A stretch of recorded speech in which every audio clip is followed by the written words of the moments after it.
जय Hind friends. Welcome to पूरा academy. पूरा एकेडमी में आपका बहुत बहुत स्वागत है। चलिए शुरू करते हैं आज का द हिंदू एडिटोरियल एनालिसिस, जिसमें मैं कंपाइल करके आपके सामने लेकर के सारी डिटेलिंग आ जाता हूं। आज है फ्रेंड्स 10 सितंबर 2023 और यहाँ पे जो भी इंपॉर्टेंट मैप की बैकग्राउंड होगी, साथ ही साथ जो रिवर यहाँ पे कवर करी जा रही है, वो सारी डिटेलिंग, पीआईबी डाटा, सारी चीज़ें एक जगह पे आपके लिए आपके एग्जामिनेशंस पर्सपेक्टिव को लेकर के प्रोवाइड कर दी जाती है। चलिए देखते हैं क्या क्या इंपॉर्टेंट डिटेल है, आर्टिकल है, एडिटोरियल है, सारी डिटेलिंग आज देखी जाएगी। तो यहाँ पे सबसे पहले दिल्ली डिक्लेरेशंस आ रहा है, जो G20 की समिट से निकल के आ रहा है। तो याद रखिएगा, जब भी दिल्ली डिक्लेरेशंस यहाँ पे नाम आएगा तो आपका G20 की समिट ही होगी, ये याद रखिएगा पहली लाइन में। अगर बात करी जा रही है G20 की, तो यहाँ पे इसकी बैकग्राउंड जानना भी इम्पॉर्टेंट हो जाता है। तो सबसे पहले हम उसकी डिटेलिंग ही देखेंगे, उसके बाद आगे बढ़ने का प्रयास करेंगे। तो G20 की समिट अब ये यहाँ पे 21 हो जाएगा। अगर बात करी जा रही है यहाँ पे तो किस चीज़ पे ये फोकस करता है, तो आपको देख लीजिए यहाँ पे global economy, international financial stability, climate को भी फोकस करता है। किस प्रकार से सस्टेनेबल डेवलपमेंट गोल को लेकर के चलना है, सस्टेनेबल डेवलपमेंट की बातें करता है। 19 कंट्री हैं यहाँ पे और यूरोपियन यूनियन है। सही प्रकार से बात करी जाए यहाँ पे तो 18 प्लस UK प्लस EU, यहाँ पे इतनी कंट्री आती हैं। G20 की बात करी जा रही है यहाँ पे तो वर्ल्ड की लार्जेस्ट इकोनॉमी यहाँ पे एक जगह पे, एक प्लेस पे मीटिंग में आती है, यानी वर्ल्ड की पावरफुल कंट्री यहाँ पे गैदर हो रही हैं G20 आपके भारत में। तो भारत में भारत मंडपम जो बना है प्रगति मैदान के आसपास, वहाँ पे सारी चीज़ें ऑर्गेनाइज करी गई हैं। ये अकाउंट करता है ऑलमोस्ट 80% आप यहाँ पे gross world product, 75% international trade को कवर कर रहा है और 2/3 ऑफ द ग्लोबल पॉपुलेशंस भी यहाँ पे कवर हो रहा है। 60% ऑफ वर्ल्ड लैंड एरिया भी यहाँ पे कवर करता है। अब यहाँ पे 80% के आसपास चीज़ें हो जाएंगी। G20 की बात करी जा रही है यहाँ पे, तो ये फाउंड किया गया था 26 सितंबर 1999 में। बहुत इंपॉर्टेंट है, यहाँ से क्वेश्चंस बन सकता है कि किस प्रकार से जो इकोनॉमिक क्राइसिस हो रही है वर्ल्ड में, उसको डील किया जा सके। कंट्री की अगर बात करी जा रही है तो यहाँ पे अर्जेंटीना आता है। ये अर्जेंटीना, ब्राज़ील कहाँ से निकल के आते हैं? लैटिन अमेरिका कंट्री से निकल के आते हैं। Australia, Canada, China, France, Germany और अपना प्यारा भारत यहाँ पे मौजूद है। इंडोनेशिया भी है, इटली भी है, Japan, Mexico, Russia, Saudi Arabia, south Africa, Republic of Korea जिसे कोरिया बोलते हैं यहाँ पे, टर्की, यूनाइटेड किंगडम और USA और यूरोपियन यूनियन के मेंबर, जिसमें 27 आज के डेट में मेंबर हैं। तो ये सारी कंट्री इसी के मेंबर हैं, जो कि आपको पता होना चाहिए और ये रटा हुआ होना चाहिए। यहाँ से देखिए क्वेश्चंस आपसे काफ़ी कंफ्यूजन वाला करेगा। तो ये नेशंस, इसमें कौन कौन से नेशंस हैं, पहले तो आपको यही पता होना चाहिए, इसमें कंफ्यूजन बिल्कुल भी नहीं होना चाहिए। अब अगर बात करी जा रही है दिल्ली डिक्लेरेशंस में क्या क्या चीज़ें आउटकम आई हैं, तो उन सब चीज़ों को हम लोग यहाँ पर देखेंगे। तो इसकी फाउंडेशंस तो जानी गए, सारी डिटेलिंग G20 की दे दिया। भारत इसकी प्रेसिडेंटी G20 की कर रहा है। कोविड-19 पेंडेमिक, यानी जो क्राइसिस आई थी इकोनॉमिक, पूरे वर्ल्ड में जो ट्रेड था, जो कमर्शियल एक्टिविटी थी, सारी की सारी फुल स्टॉप हो गई थी। तो उसी के बाद से यहाँ पे चीज़ें चली हैं। उसके बाद अगर देखा जाए तो यूक्रेन की कॉन्फ्लिक्ट स्टार्ट हो गई है। तो दूसरा वर्ष यहाँ पे दूसरे वर्ष की तरफ आगे बढ़ भी रहा है इनका कॉन्फ्लिक्ट, लेकिन रुकने का नाम नहीं ले रहा है। साथ ही साथ रसिया चाइना का एक साथ आना, ये भी एक अलग जियो पॉलिटिक्स को शिफ्ट कर रहा है। तो जो वेस्टर्न अलायंसेज हैं, एक USA हो गई, अगर कनाडा, ये यूरोपियन यूनियन, ये जो कंट्री हैं कहीं ना कहीं अलग प्रकार से रोल प्ले कर रही हैं। जो यहाँ पे रसिया चाइना है, अलग प्रकार से रोल प्ले कर रही हैं। क्या यहाँ पे इंपॉर्टेंट इशू निकल के आ ही रही है, क्या सही चीज़ों को हम लोगों ने फोकस किया दिल्ली डिक्लेरेशंस में? तो जो यहाँ पे सहमति निकल के आ रही है G20 में, वो क्या है? तो कहीं ना कहीं जो डिवाइड था G7 यूरोपियन यूनियन में, रसिया और चाइना में इशू, यूक्रेन वाले इशू को लेकर के। तो बहुत सारी चीज़ें, तो यहाँ पे बाली जो पैराग्राफ, इंडोनेशिया में जो चीज़ें चली वहाँ पे बातें हुई। लेकिन अगर बात करी जा रही है रसिया की, तो बहुत सारी चीज़ें वहाँ पे सहमति भी नहीं हो पाई। तो ये अब G20 की जो होस्टिंग हो रही है यहाँ पे, उसको लेकर के बातें बोल रहे हैं कि कौन कौन सी कंट्री यहाँ पे करी है। तो इंडिया करी थी, इंडोनेशिया करी थी, इंडिया करी थी और ब्राज़ील करेगा। तो जो ट्राइका में कंट्री हैं, ट्राइका में क्या होता है, तो 3 कंट्री होती हैं जो होस्ट की सीरीज करती हैं, यानी इसके बाद कौन करेगी, इसके बाद कौन होस्ट करेगी और इसके बाद कौन करेगी। तो यहाँ पे सबसे पहले अगर बात करी जा रही है तो इंडोनेशिया यहाँ पे करी, उसके बाद अगर बात करी जा रही है तो इंडिया आ जा रही है, पुनः अगर बात करी जा रही है तो ब्राज़ील, और ब्राज़ील के बाद यहाँ पे अब कौन आ जाएगा। अब ट्राइका में कौन कौन सी कंट्री आ जाएंगी, 1, 2 और 3। तो ये 3 कंट्री जो हैं ट्राइका में आ जाएंगी IBS से। तो ये चीज़ें याद रखिएगा। अभी तक अगर बात करी जा रही है तो यहाँ पे ये 3 कंट्री ट्राइका में आ रही हैं। यहीं पे जो कंसेंसस निकल के आ रही है कि क्या क्या यहाँ पे भाषा का प्रयोग होगा, किस प्रकार से अपनी चीज़ों को, फॉसिल फ्यूल को हम फेज आउट करेंगे, और किस प्रकार से बायोफ्यूल जो अलायंस आ रही है, हेल्थ सेक्टर, डिजिटल इंफ्रास्ट्रक्चर, इन सब चीज़ को, क्रिप्टो करेंसी को, ये सारी चीज़ों पे कहीं ना कहीं सहमति नज़र आ रही है। यानी डिबेट इन्हीं सब मुद्दों पे निकल के आया है जो यहाँ पे मैं बता रहा हूँ। इसमें अफ्रीकन यूनियन को भी डाला गया है जो कि काफ़ी इम्पोर्टेंट रोल प्ले करता है इंडिया इसमें, क्योंकि इंडिया ऐसा कंट्री है जहाँ पे अपना एक्सपोर्ट कहाँ पे करता है, अफ्रीकन नेशंस में भी करता है। तो इसका ट्रेड वाला एस्पेक्ट काफ़ी इंपॉर्टेंट हो जाएगा, स्ट्रॉन्ग भी हो जाएगा इन्वेस्टमेंट में, और हर प्रकार से मल्टीलेटरल डेवलपमेंट में भी कार्य कर सकता है। तो कहीं ना कहीं ग्लोबल साउथ जो इनिशिएटिव था इंडिया की तरफ से यहाँ पे, उसको भी यहाँ पे लेकर के सामने आया। यानी जो अगर अफ्रीकन नेशंस यहाँ पे ऐड हो रहे हैं तो भारत को बहुत बड़ी अचीवमेंट भी मिलती हुई नज़र आ रही है। G20 से इंडिया की कितनी वैल्यू बढ़ी है, क्या इशू है, वो सारी चीज़ें अगर देखा जाए तो सारी की सारी निगाहें यहीं पे थी ब्लैक सी ग्रेन इनिशिएटिव, क्योंकि रसिया और यूक्रेन में वार छिड़ गया है। तो जो ब्लैक सीस के रास्ते से जो यूक्रेन से अगर गेहूं आती थी तो यहाँ पे आती थी कहाँ पे, अफ्रीका में आ जाती थी, जिसके कारण वहाँ पे ईजिली व्हीट गेहूं प्रदान कर दी जाती थी, यानी मार्केट में वो चीज़ें उपलब्ध हो जाती थी। लेकिन आज के डेट में जो इस प्रकार की कॉन्फ्लिक्ट है काफ़ी बड़ी इशू क्रिएट कर रही है।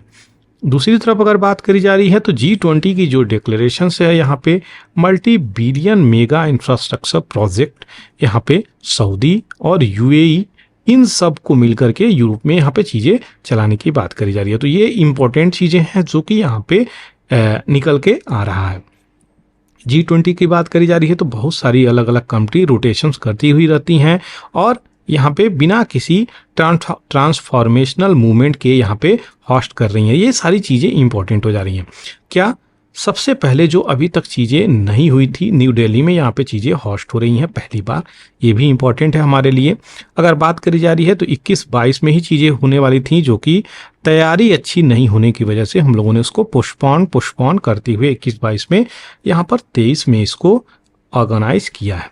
तो G20 की अगर बात करी जा रही है तो दिल्ली जो है यहाँ पे इनिशिएटिव लिया है, किस प्रकार से वॉइस ऑफ ग्लोबल साउथ बनेगा, किस प्रकार से डेवलपमेंट को लेकर के आगे चलेगा।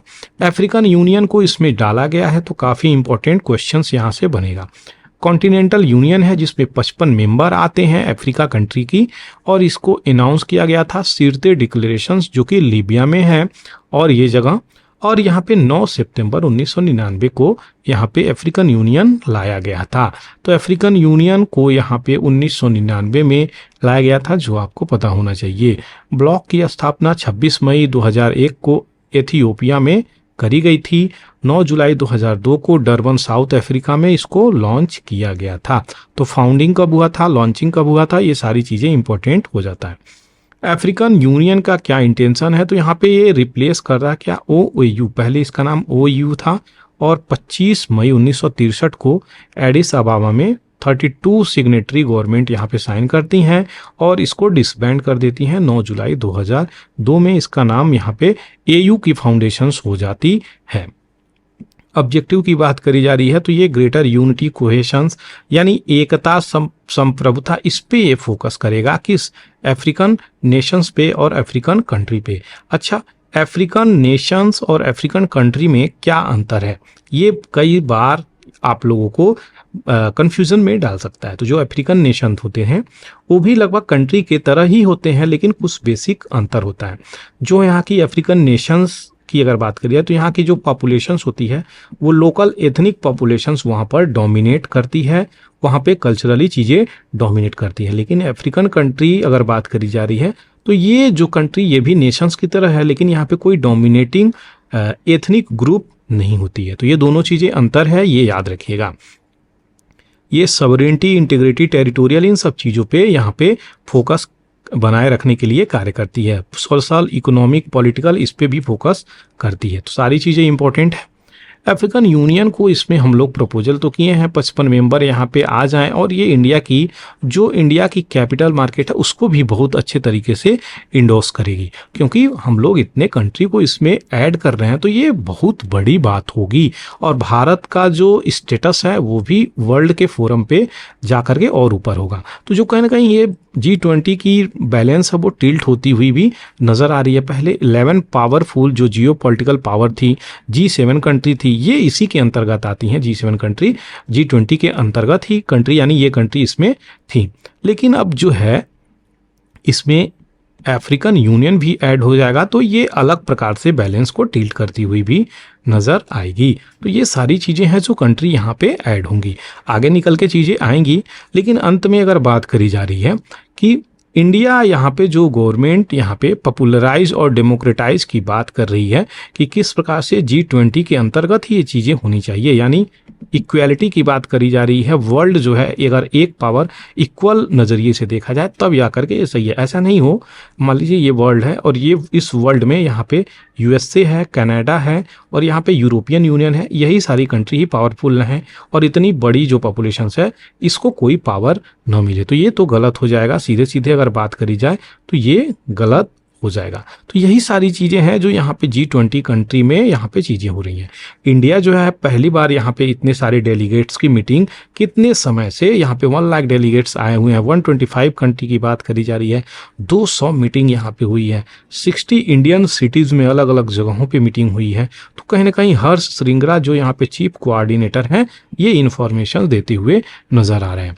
क्या यहाँ पे तो रसिया, चाइना इसकी एब्सेंटी थी। प्राइम जो अगर बात करी जा रही है प्राइम लीडर की, वो अपने सबऑर्डिनेट लीडर को, डेलीगेट्स को यहाँ पे भेजते हुए नजर आए। तो चाइना की तरफ से लिंग आए थे यहाँ पे और रसिया के तरफ से डिफेंस मिनिस्टर सर्गेव आए थे। तो ये दोनों लोग यहाँ पे मौजूद थे। ऐसा नहीं था कि रसिया के डेलीगेट आए ही नहीं थे, आए थे, लेकिन रसिया के पुतिन नहीं आए थे, जी जिनपिंग नहीं आए थे।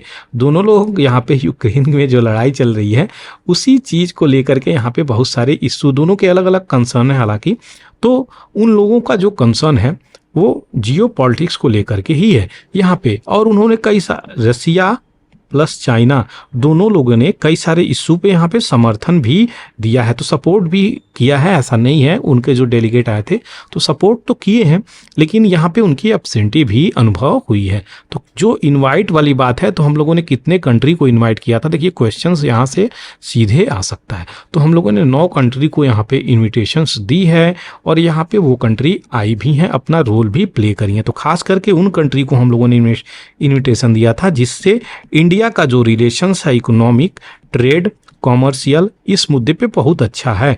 तो यहाँ पे नीदरलैंड जैसी कंट्री, UAE जैसी कंट्री, हम लोगों ने यहाँ पे उनको इनवाइट किया है। तो आप देख सकते हैं सिंगापुर, UAE, ये सब कंट्री से जिसका हमारा ट्रेड व्यापार अच्छा है, हम लोगों ने इनवाइट किया है। तो और इनवाइट भी क्यों न करें, क्योंकि G20 की प्रेसिडेंसी तो भारत के पास है अभी। तो ये सारी चीज़ें हैं। 2 कंट्री यहाँ पे एब्सेंटी नज़र आई जो कि UNSC की बात करी जा रही है, P5 में काफ़ी इम्पोर्टेंट रोल प्ले करती हैं। तो ये परमानेंट 5 कंट्री हैं जो कि यहाँ पे निकल के आती हैं, इसी के दोनों मेंबर भी हैं। तो इसको किस प्रकार से चाइना रसिया को डील करके आगे बढ़ना है, ये भी एक इम्पॉर्टेंट चैलेंजेज हैं। हालांकि बात करी जा रही है G20 में ये दोनों कंट्री के प्राइम लीडर तो यहाँ पे नहीं पहुंचे थे, लेकिन फिर भी इंडिया सबका स्वागत किया और G20 की भारत को यहाँ पे अचीवमेंट के रूप में यहाँ पे देखा जा रहा है। बहुत सारे इनिशिएटिव भी लिए गए, जैसे कि ग्लोबल अलायंस यहाँ पे ग्लोबल बायोफ्यूल अलायंस भी यहाँ पे लेकर के आया गया, और भी बहुत सारे चीज़ें।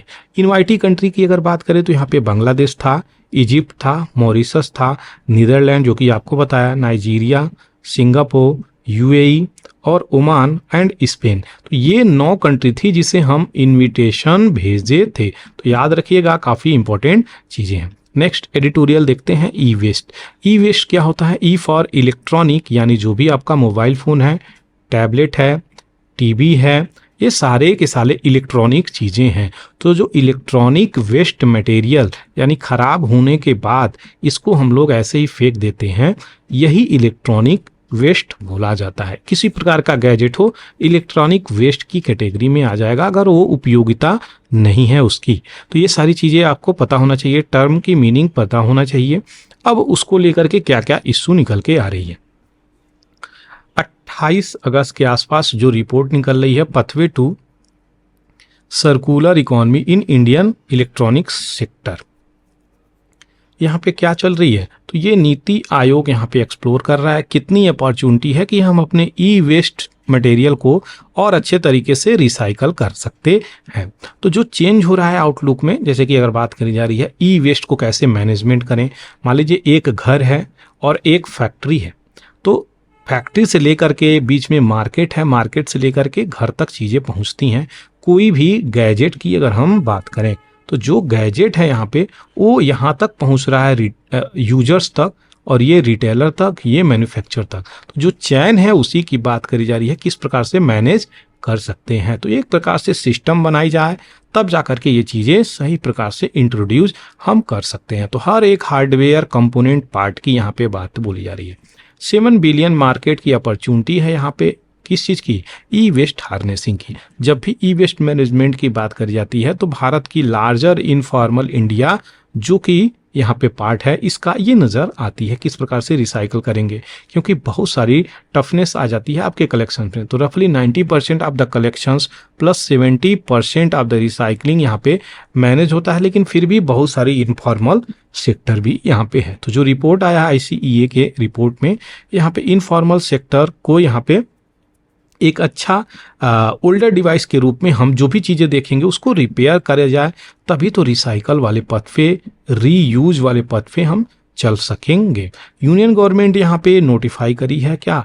2022 में जो ई वेस्ट मैनेजमेंट रूल बना था 2022 के लास्ट नवंबर में, तो इसी चीज़ को यहाँ पे डिजिटाइज करने की बात कर रहा था कि जो प्रोसेस हो उस चीज़ को हम सही प्रकार से करें। ऐसा ना हो कि जो वेस्ट मटेरियल निकले उसकी रिसाइकल ही ना हो।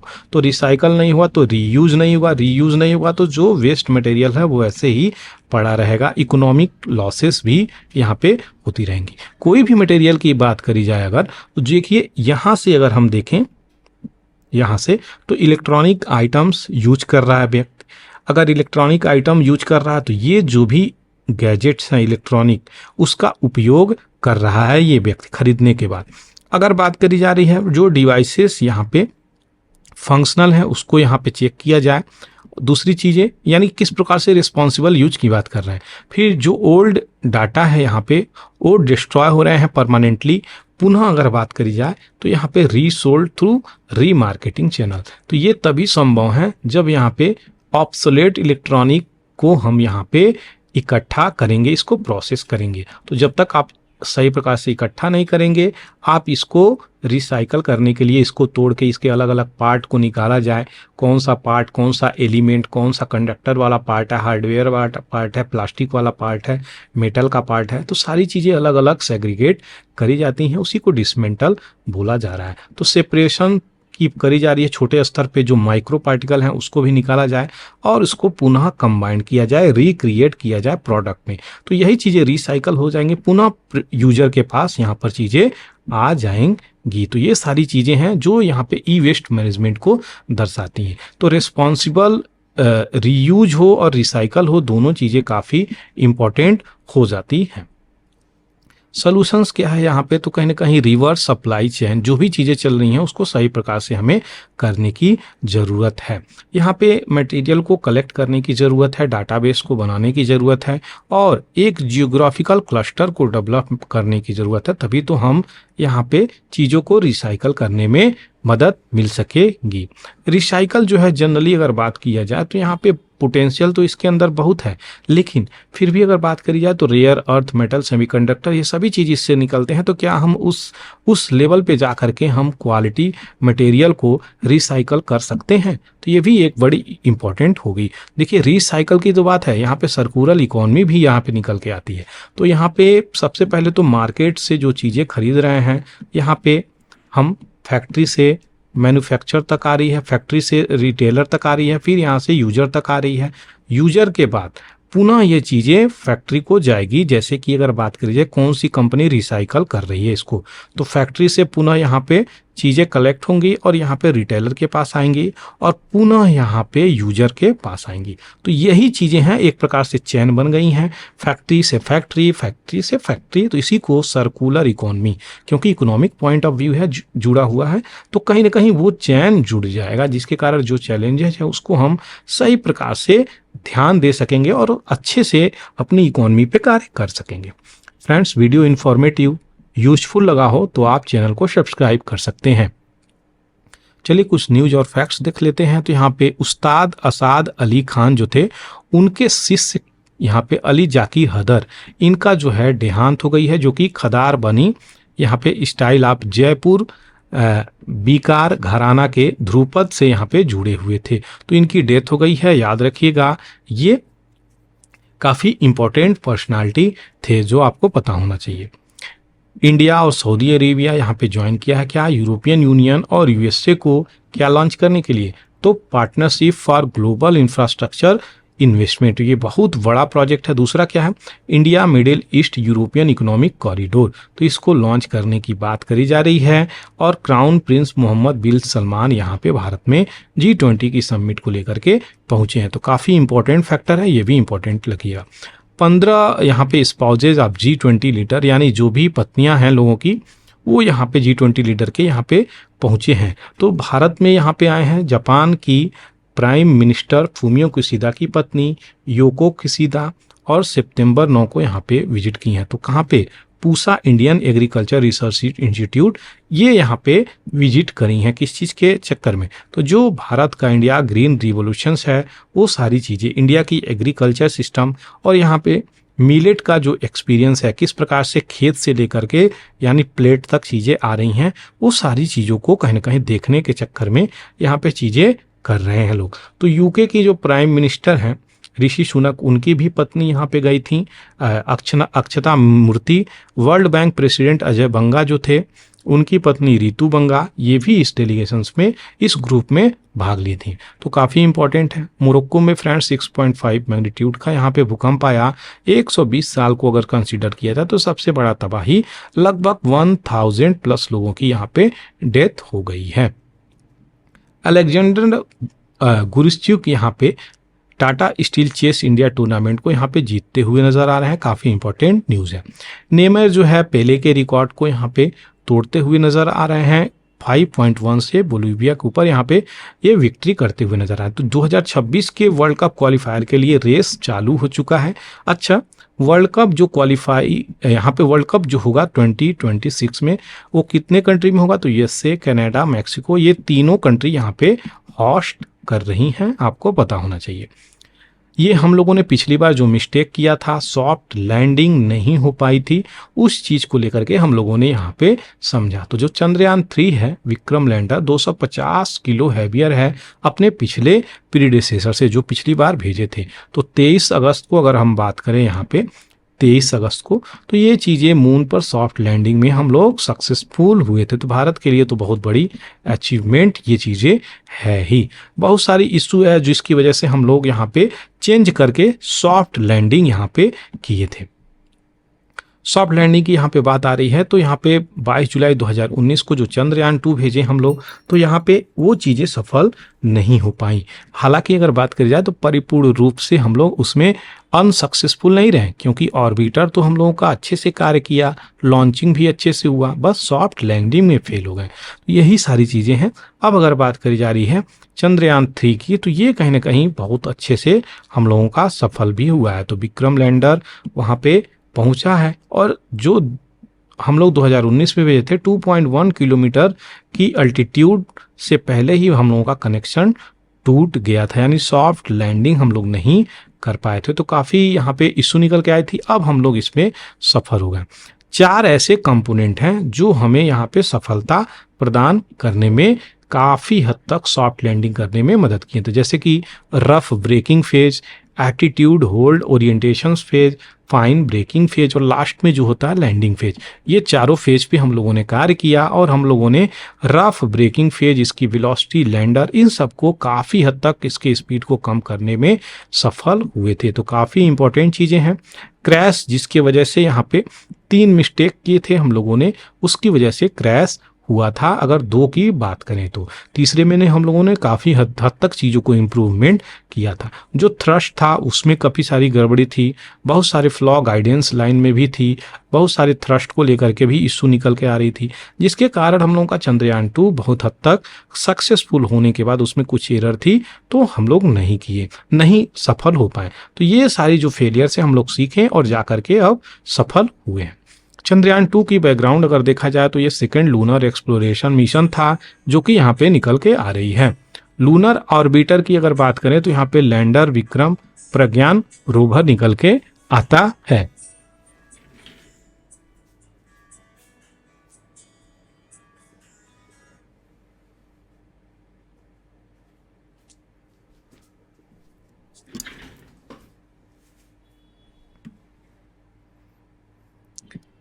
उसी के साथ साथ अगर बात करी जा रही है तो मेन साइंटिफिक ऑब्जेक्टिव जो यहाँ पे निकल के आ रही है आपकी,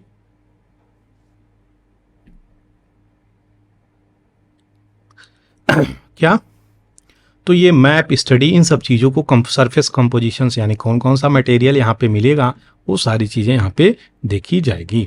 22 जुलाई 2019 को LV-M3M1 से इसको लॉन्चिंग किया गया था।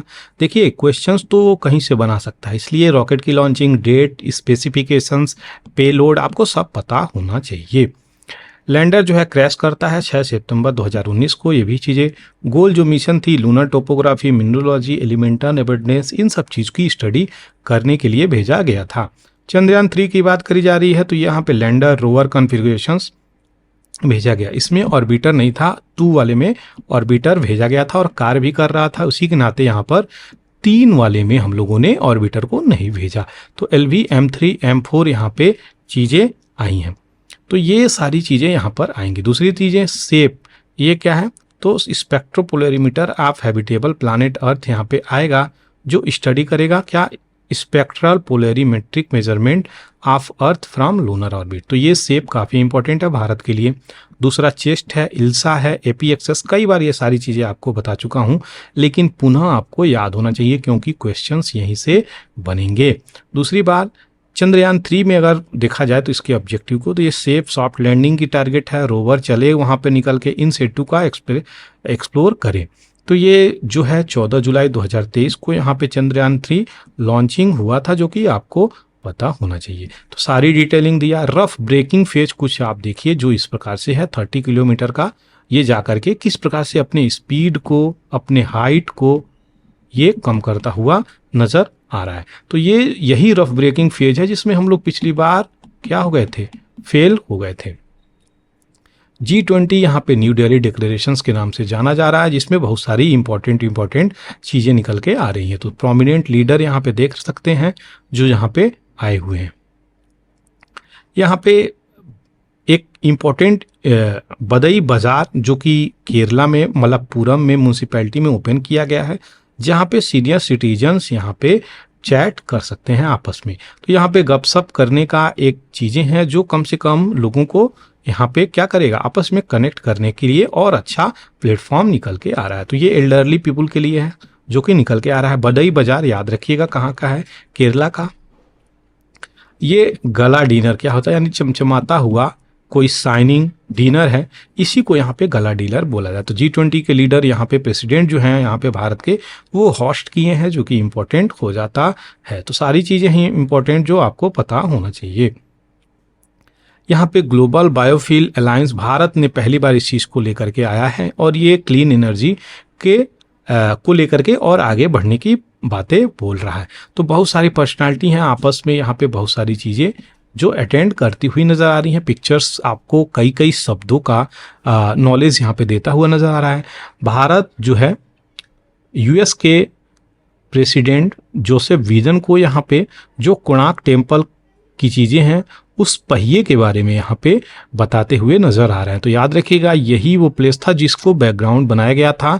काफ़ी इंपॉर्टेंट चीज़ें हैं, यहाँ से क्वेश्चंस भी कई प्रकार से बन सकते हैं, बैकग्राउंड से भी बन सकते हैं, कोणार्क से भी बन सकते हैं और G20 को रिलेट करके भी बन सकते हैं। तो मोदी जी जोसेफ बिडेन को यहाँ पे यही सारी चीज़ें, इसकी खूबी व्हील्स के बारे में बताते हुए नजर आ रहे हैं। तो ग्लोबल बायोफ्यूल जो अलायंस है इसमें कुछ इंपॉर्टेंट कंट्री यहाँ पे जो मिली हैं वो सारी हैं यहाँ पे। तो इसकी भी डिटेलिंग आपको आगे दी जाएगी, अभी थोड़ी थोड़ी डिटेलिंग यहाँ पे प्रदान करी गई है, सारी चीज़ें आपको मिल जाएंगी।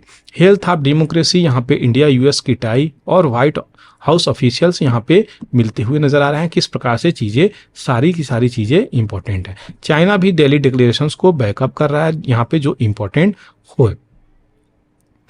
हाई अलर्ट चाइना, यहाँ पे जो चीज़ें हो जा रहा है, यानी चाइना हाई अलर्ट पे आ गया है अगर बात करी जा रही है। क्यों? तो कनाडा यूएस की शिप जो यहाँ पे ताइवान स्ट्रेट है, ताइवान, उसमें यहीं पे कहीं ना कहीं सर्फिंग करती हुई नज़र आ रही है। तो इसीलिए चाइना यहाँ पे अलर्ट हो जाता है। फॉर्मर पीएम नवाज शरीफ की बात करी जा रही है यहाँ पे, ये रिटर्न होंगे पाकिस्तान को।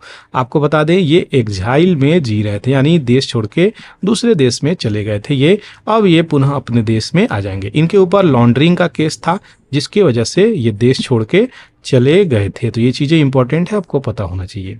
रसिया, चाइनीज ऑफिशियल्स यहाँ पे नॉर्थ कोरिया की एनिवर्सरी परेड में यहाँ पे इनके ऑफिसर्स अपनी अटेंडेंस देते हुए नजर आ रहे हैं। तो याद रखिएगा ये फेस पावरोटी वाला, मोमोज वाला फेस है जो, ये याद रखिएगा। इनका नाम है Kim Jong Un. Kim Jong Un जो है इनकी फाउंडिंग एनिवर्सरी है। तो ये चीज़ें याद रखिएगा, जो कि 75वीं एनिवर्सरी है नॉर्थ कोरिया के प्योंगयांग कैपिटल में। South east Asia source of stability, तो भारत के लिए और एशिया के लिए काफ़ी इंपॉर्टेंट ये समिट होती है। तो 20वां अगर बात करी जाए एशियन इंडिया समिट, जिसमें प्राइम मिनिस्टर मोदी, इंडोनेशिया में ये चीज़ें हुई हैं। क्वेश्चंस कई बार सीधे निकल के आ जाएगा। तो यहाँ पे चीज़ें हुई हैं जहाँ पे प्राइम मिनिस्टर अपने जा करके इस समिट में अटेंडेंस किए हैं। एक रिवर है जो कवर करना है यहाँ पे, बेनू रिवर, इसको प्रीवियसली चड्डा रिवर या चड्डा रिवर के नाम से जाना जाता था। तो मेजर ट्रिब्यूटरी है नाइजीर रिवर की, जो कि 1400 किलोमीटर के आसपास आती है। इंपॉर्टेंट ट्रांसपोर्टेशन इसी रूट से होता है, काफ़ी इंपॉर्टेंट ये रिवर है। जा करके नाइजीर रिवर में ये मिल जाती है। कौन रिवर? Bennu river. ये कहाँ से निकलती है? तो अदमावा प्लाट्यू से निकलती है, नॉर्दर्न कैमरून से, और फ्लो होती है वेस्ट। उसके बाद आप टाउन ऑफ गोरुआ, लगदो रिजर्वायर और जाकर के नाइजीरिया इन द साउथ, यहाँ पे चीज़ें चलती हैं। तो मंडारा माउंटेन, उसके बाद जाती है जिमेता, इबली, मरकुडी, और नाइजीर में मिलने से पहले ये लकोजा रिवर में जाकर के मिल जाती है। तो ये सारी चीज़ें इंपॉर्टेंट हैं। अब मैप देखा जाए तो इसी रिवर की हम बात कर रहे हैं, जो यहाँ पे कैमरून कंट्री से निकल के आ रही है। तो यही वो कंट्री है, यही रिवर है बेनू रिवर, जो यहाँ पे निकल के आ रही है और नाइजीर से निकल के यहाँ पर मिल जा रही है। तो मैप से आप देख लेंगे। अच्छा, एक इंपॉर्टेंट चीज़ है, लेक चैड से कितनी कंट्री बाउंड्री टच करती है? मेरा क्वेश्चन आपसे, एक क्वेश्चन तो यहाँ पे बता ही दीजिएगा, लेक चैड से कितनी कंट्री बाउंड्री टच करती हैं? क्योंकि क्वेश्चंस कई बार पूछा हुआ है, इसलिए आप लोग यहाँ पर जाकर के देखिएगा और कमेंट में ज़रूर लिखिएगा। फ्रेंड्स, अगर वीडियो आपको अच्छा लगा हो, इन्फॉर्मेटिव लगा हो, तो शेयर सब्सक्राइब करना बिल्कुल भी नहीं भूलिए। Thank you for watching the Hindu editorial analysis bye पूरा एकेडमी। जय हिंद, जय भारत।